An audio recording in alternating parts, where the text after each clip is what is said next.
Hello friends, good morning नहीं, actually good afternoon है। और थोड़ा वीडियो रिकॉर्डिंग के लिए लेट हो गया है। इस वक्त 12 साढ़े 12 बजे का टाइम है। और बता दूं कि मंडे टू फ्राइडे मैं आजकल ट्रेड्स लेने लगी हूँ। बहुत ही शानदार गया है। जो लास्ट मैंने थर्सडे को ट्रेड लिया था ना, वो भी बहुत ही शानदार गया है। 3 से 4 ट्रेडिंग डेज में उसका 30% के आसपास का गेन है। और अभी भी मैं वेट कर रही हूँ, मतलब कि वो और ऊपर जाएगा, इसलिए मैं उसको प्रॉपर कंटिन्यू वॉच कर रही हूँ। 9 से 3 बजे प्रॉपर बैठूंगी। और यही मैं आपको बता रही हूँ, अगर आप ट्रेडिंग करने जा रहे हैं ना, और अगर आपको लगता है कि आप छोटा मोटा ऑफिस में नजरें चुरा के छोटा मोटा टाइम पे वो ट्रेड देख के और कुछ कमा पाएंगे, तो बहुत ही बड़ी मुश्किल में आप फंस जाएंगे। ट्रेडिंग एक फुल टाइम जॉब होता है। आफ्टर मार्केट भी ट्रेड्स पे आपको बहुत ज़्यादा रिसर्च करनी पड़ती है कि कहीं कोई नेगेटिव न्यूज़ तो नहीं आ रही जो आपके ट्रेड्स को इम्पैक्ट करेगी। तो ट्रेडिंग आपको किसी ना किसी जानकार के साथ मिलके ही करनी है, अकेले ट्रेडिंग नहीं करनी है। एनीवेज, आज का मेरा वीडियो ट्रेडिंग रिलेटेड नहीं है। ट्रेडिंग रिलेटेड वीडियो मेरा लास्ट वाला था, जो लास्ट में मैंने आपको डाला होगा, लास्ट वीक वाला। आज का मेरा वीडियो जो रहेगा ना, स्पेशली वो रहेगा टैक्स प्लानिंग, टैक्स सेविंग को लेके। बहुत ही शानदार मैटर मेरे हाथ लगा था और मुझसे रहा नहीं जा रहा था। मुझे लगता है कि वो चीज़ मुझे आपको ज़रूर बतानी चाहिए। और अगर आप मेरे चैनल पे न्यू है ना, तो सबसे पहले तो मैं आपको ये बता दूं कि मेरा नाम है मनीषा और मैं स्वागत करती हूँ आपका अपने चैनल पे।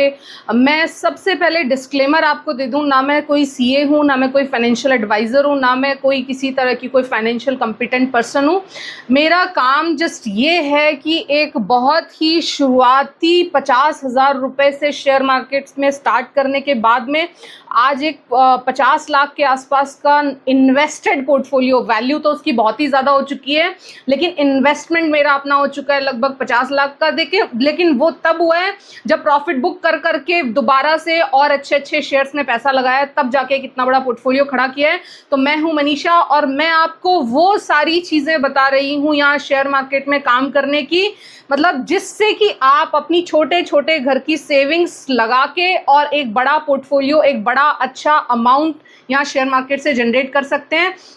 सबसे इम्पॉर्टेंट चीज़ है कि हर साल जो हम साल दर साल टैक्स देते हैं ना गवर्नमेंट को, वो बहुत ही हर पर्सन को खलता होगा डेफिनेटली। मुझे भी बहुत खलता था। बहुत टाइम से मैं सोचती थी कि यार मैं किस तरह से अपना टैक्स सेव करूं, मैं किस तरह से गवर्नमेंट को एलटीसीजी और एसटीसीजी, जो खास करके अभी न्यूएस्ट जो बजट आया है और उसमें एलटीसीजी आपने देखा होगा कि वो भी 12.5% कर दिया है, और जो एसटीसीजी था उसकी लिमिट भी बढ़ा के आप देख रहे हैं कि 20% के आसपास कर दी गई है। तो मैं सिर्फ ये सोच रही थी कि कैसे क्या करके मैं ये जो टैक्स मेरे ऊपर बन रहा है उसका इम्पैक्ट मैं ज़ीरो करूं, क्योंकि एक बिल्कुल मिडिल क्लास पर्सन हूं और चाहती हूं कि अपना कमाया हुआ एक एक रुपया वो मेरे पास रहे, ना कि वो गवर्नमेंट के पास टैक्स के रूप में चला जाए या अदर किसी। सबसे बड़ी दिक्कत जो होती है ना टैक्स की, वो होती है सर्विस क्लास को। सबसे ज़्यादा जो मरता है ना टैक्स से, वो केवल और केवल सर्विस क्लास होता है, जिसको सबसे ज़्यादा टैक्स भरना पड़ता है। बिजनेसमैन भी टैक्स चोरी करने के 50 तरीके उनके पास में, और जो लोअर तबका है उनके लिए तो खैर टैक्स बना ही नहीं है। बट एक सर्टेन इनकम ग्रुप से आप लगा सकते हो कि टैक्स हमें गवर्नमेंट को देना ही देना पड़ता है। और ये चीज़ से मैं बहुत ज़्यादा टाइम से परेशान थी। एनसीआर में रह रही हूँ पिछले 10 साल से, और मेरे हस्बैंड की जितनी सैलरी आती थी ना, उस सैलरी में से एक बहुत बड़ा अमाउंट हमें हर साल चाहते ना चाहते हुए टैक्स में देना पड़ता था।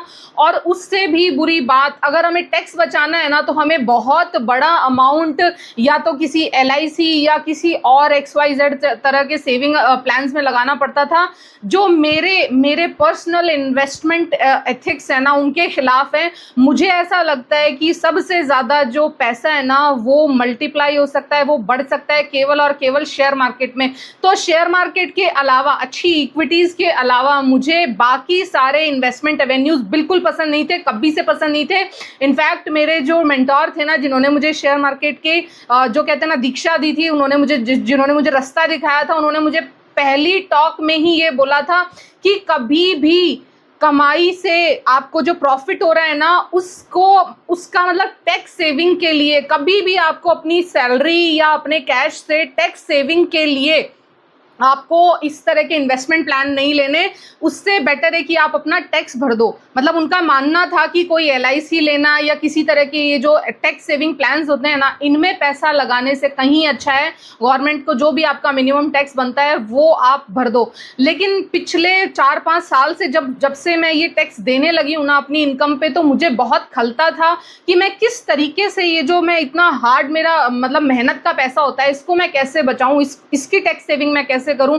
अरुण की तो जो जॉब है वो है एक जैसे एक normal middle class income group house hold की इनकम होती है, उस तरह से अरुण की जॉब है।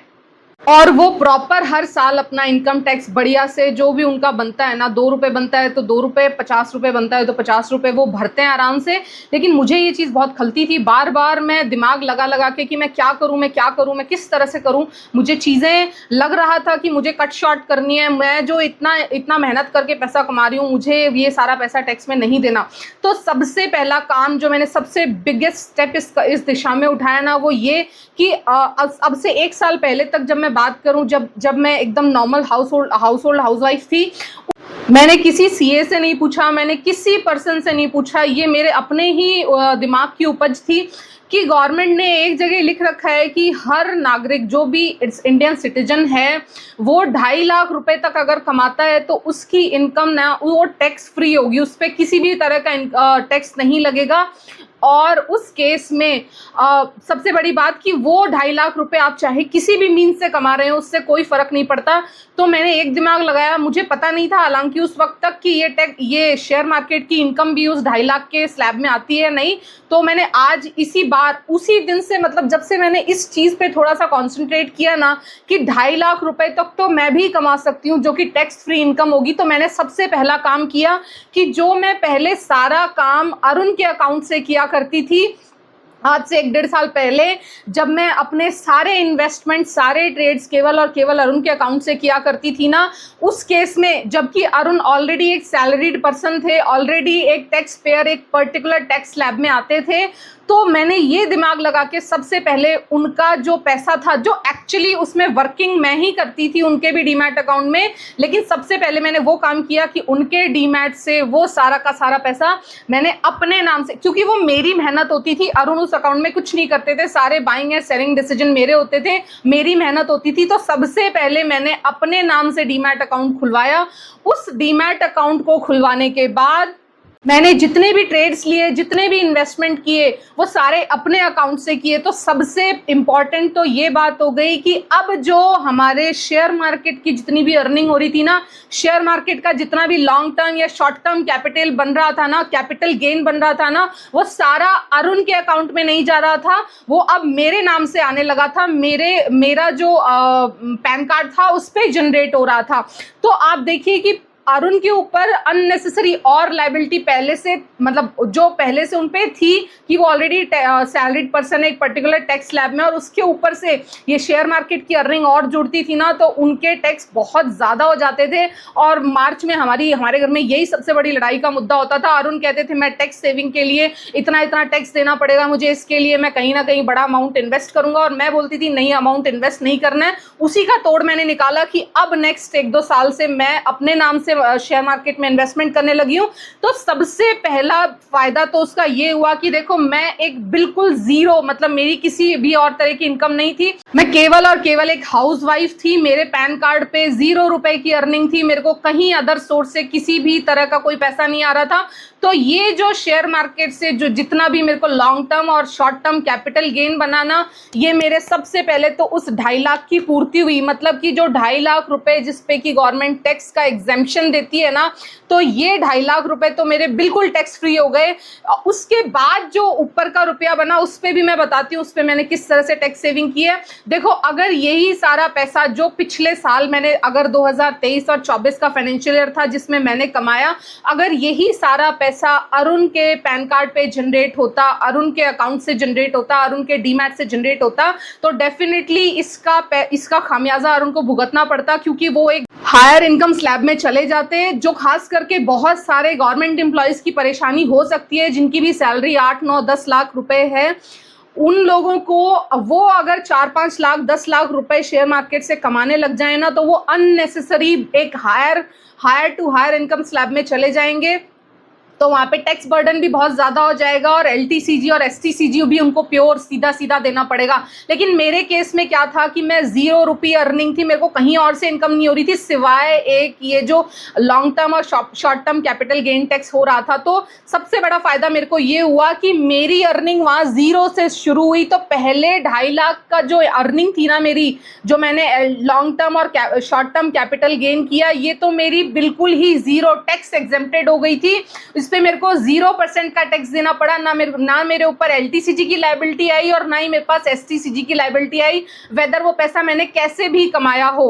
तो 2.5 लाख रुपए तो इस तरह से मेरे टैक्स फ्री हो गए। उसके बाद भी जो मैंने लॉन्ग टर्म कैपिटल गेन किया ना, बहुत ध्यान से मेरी बात सुनिए, लॉन्ग टर्म कैपिटल गेन मेरा जितना भी रहा फाइनेंशियल ईयर 2023 और 24 का, वो मान के चलो कि उस पे मुझे सीधा 1 लाख का टैक्स एग्जेम्पशन मिल गया। तो आप देखो कि सीधा मतलब 2.5 लाख रुपए प्लस 1 लाख रुपए, ये 3.5 लाख रुपए तो मेरे 0, मतलब मुझे कुछ भी नहीं देना पड़ा। मेरा एकदम कहते ना कि टैक्स फ्री इनकम हो गई, कि वेदर मैंने ये चाहे शेयर मार्केट से कमाए हो, चाहे ट्यूशन पढ़ा के कमाए हो, चाहे कोई ब्यूटिशियन का काम करके कमाए हो, चाहे रोटी बेल के कमाए हो, चाहे XYZ कुछ भी करके कमाए हो, ये 3.5 लाख रुपए तो मेरे बिल्कुल फ्री हो गए। 2.5 लाख तो वो तो सबके फ्री हैं, XYZ आप कुछ भी काम करते हो, आपके वो 2.5 लाख रुपए फर्स्ट तो इनकम के बिल्कुल फ्री हैं। उसके ऊपर जो मेरा ये जो LTCG बना, इसके नाम का भी मुझे 1 लाख का टैक्स एग्जेम्पशन और मिला। और उसके बाद जो मेरी रिमेनिंग अर्निंग है ना, उस पे जाके मुझे टैक्स देना पड़ा। वो जो पुराना टैक्स रिजिम था उसके अकॉर्डिंग जो भी मेरा LTCG बना और STCG बना। और इस पे भी मैं आपको एक बात बता दूं, अब जो LTCG और STCG बनता है ना, अगर आप नहीं चाहते कि आप उस पे ये 20% का या 12-12.5% का इनकम टैक्स दे, तो अब आप वो सारे जो टैक्स जिसकी वजह से टैक्स एग्जेम्पशन मिलता है ना, बहुत सारी चीज़ों में इन्वेस्टमेंट करके, वो सारे रास्ते आप अपना सकते हो, उसका फ़ायदा आपको यहाँ ज़रूर मिलेगा।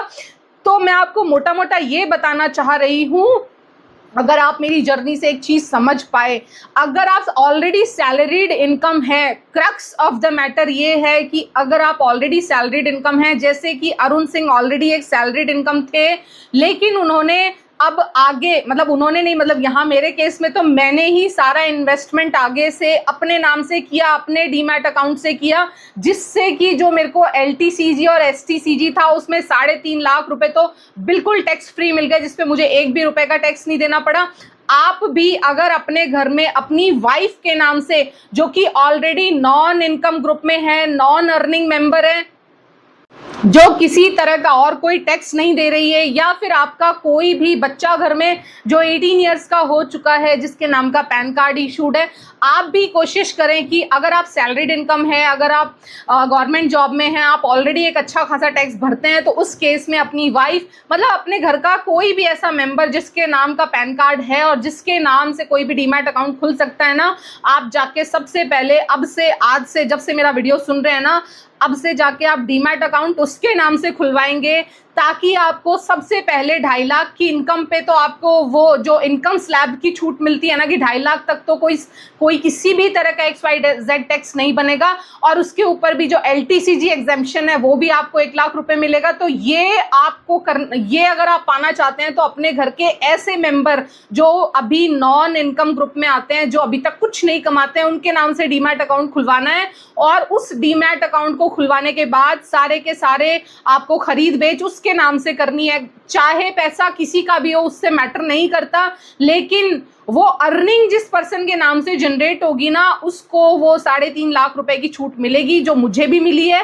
और उसके बाद जो रिमेनिंग बैलेंस है ना आपका, टैक्स उस पे आएगा, और वो भी अगर आपने किसी तरह का इन्वेस्टमेंट प्लान किया है तो वो भी आप बचा सकते हैं। हालांकि मैं आपको बता दूं, जैसे मेरे मेंटोर मानते थे कि टैक्स बचाने के लिए किसी तरह का इन्वेस्टमेंट नहीं करना चाहिए, उससे बेहतर है जो भी टैक्स बनता है वो टैक्स अपना भर के और आप बाकी का पैसा शेयर मार्केट में लगा दो। जितना आपको टैक्स से पैसा आपको ज़्यादा देना पड़ेगा ना, उससे कहीं ज़्यादा आप साल भर में वो पैसा कमा लोगे। मतलब सपोज आपने टैक्स बचाने के लिए अगर 2 लाख रुपए किसी टैक्स सेविंग प्लान में लगाया ना, तो उससे ज़्यादा इनकम आपको वहाँ हो जाएगी कि वही 2 लाख रुपए का आपने कोई अच्छा शेयर खरीद के छोड़ दिया, या अच्छी जगह आपने कोई ट्रेडिंग कर ली, या अच्छी जगह आपने इन्वेस्टमेंट कर लिया, वहाँ से पैसा निकाल लोगे। टैक्स भरना सीधा सीधा वो मुझे ज़्यादा पसंद आता है, वही मैं आप लोगों को भी बोलूँगी।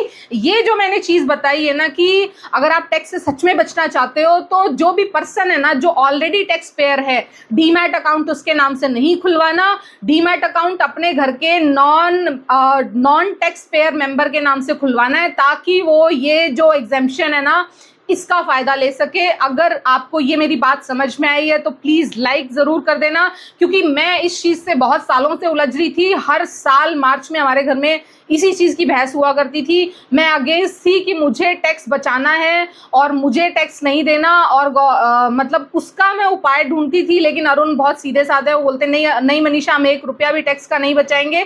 तो वो बचाने के लिए मैंने पहले जो मैं अरुण के अकाउंट से काम किया करती थी वो मेरे नाम से काम करना शुरू किया, और जैसे ही वो सारे LTCG और STCG जब वो मेरे पैन कार्ड पे जनरेट हुए, तो मुझे 3.5 लाख रुपए अर्निंग का तो टैक्स एग्जेम्पशन सीधा सीधा मिला। आप समझ रहे हो मैं आपको क्या समझाने की कोशिश कर रही हूँ? तो आपके घर में जो भी लेडी है, फीमेल है या बच्चा है कोई 18 साल से ऊपर का जिसके नाम का पैन कार्ड है, आप उसके अकाउंट से डीमैट अकाउंट खुलवाइए। आपको 3.5 लाख रुपए का तो साफ साफ, जिस पे ऐसी इनकम होगी ना उस पे आपको कोई टैक्स देना ही नहीं पड़ेगा, और आप बिना टैक्स चोरी किए, बिना टैक्स चोरी का प्लान बनाए बहुत अच्छा अमाउंट आप शेयर मार्केट से कमा लोगे, जिस पे आपको किसी तरह की कोई टैक्स लाइबिलिटी नहीं बनेगी। घर में औरतें भी खुश हो जाएंगी, आपकी घर के बच्चे भी आपसे खुश हो जाएंगे, और सबसे बड़ी बात, आपको टैक्स बर्डन नहीं सहन करना पड़ेगा।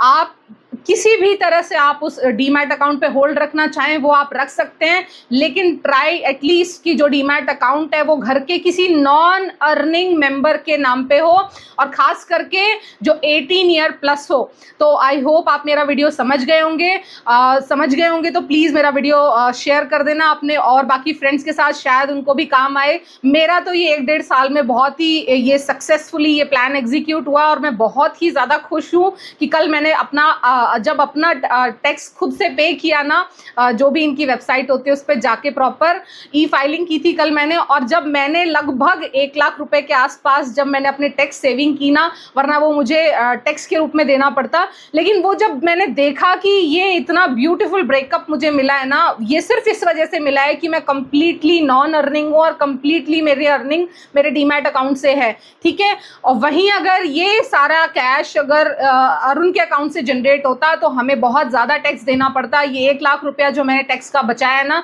ये शायद मैं ना बचा पाती। आई होप आपको मेरी वीडियो समझ में आई, और आप भी अगर अपना टैक्स बचाना चाहते हैं तो मैंने आपको जो रास्ता बताया है इस रास्ते को अपनाने की कोशिश करें। आई होप आपको मेरी वीडियो समझ में आ गई है। नहीं समझ में आई है तो प्लीज़ कमेंट बॉक्स में अपनी क्वेरी टाइप कर देना। मैं कोशिश करूंगी अपने नेक्स्ट किसी वीडियो में आप लोगों को आंसर करने की। Thank you so much for listening. Have a good day, good night, take care, टाटा, बाय बाय।